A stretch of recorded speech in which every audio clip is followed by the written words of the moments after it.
My father tried to force me to cancel my art exhibition because it would embarrass the family name, so I made him the centerpiece of my show instead. I've been an artist since childhood, growing up in a family of corporate lawyers. My creative pursuits were always treated as a hobby I would eventually outgrow. My father, Richard, is a third-generation partner at a prestigious Boston law firm. He had my life planned: prep school, Harvard Law, then joining the family practice. When I chose art school instead, he refused to speak to me for months.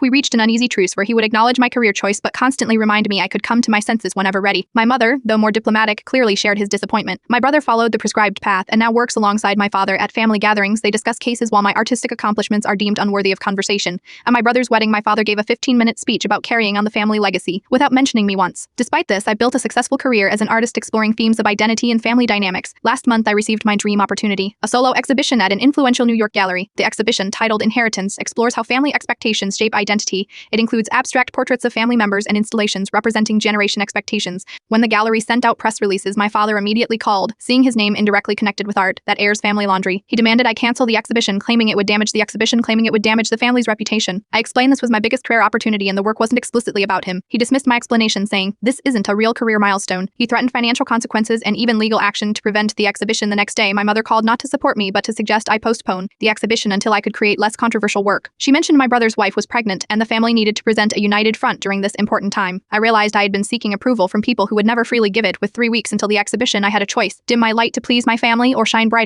I spent the next 2 weeks reworking the centerpiece. I incorporated recordings of my father's dismissive comments about my career into an audio installation beneath a massive canvas depicting a family tree where some branches were pruned, while others flourished. On opening night, the gallery was packed with critics, collectors, and artists. Midway through, I noticed my brother standing before the centerpiece, listening to our father's voice dismissing art as just a hobby and not a contribution to society. He caught my eye and approached. Instead of anger, he hugged me, our first genuine embrace in years. "I had no idea," he said. "I always thought you were brave, but didn't realize how much courage it actually took." He revealed our father had sent him to assess the damage, but instead he was calling his wife to come see the exhibition. He confessed to questioning his own path, feeling trapped in a career chosen for him rather than by him. My parents didn't attend, but the exhibition received critical acclaim. The Morning Times specifically mentioned the powerful exploration of how family names can become both armor and prison. 3 galleries contacted me about future shows. A week later, my father called and asked to meet at the gallery. He walked slowly through the exhibition, stopping longest at pieces that most challenged his worldview, without apologizing, not in his nature. He asked questions about my process and actually listened as we left. He said something unexpected: "You've built something I don't understand, but it's clearly valuable. Perhaps here's more than one way to create a legacy. We're not suddenly a perfect family." My father still comments about when you are done with this art phase, and my mother still sends law firm design job listings. But here's a new respect in our interactions. My brother and his wife asked me to create a piece for their baby's nursery about possibility and choice. The exhibition sold out. The centerpiece was purchased by a major museum, ensuring my father's dismissive words and my response will be preserved. Sometimes the only way to change a narrative is to put it on display for everyone to see.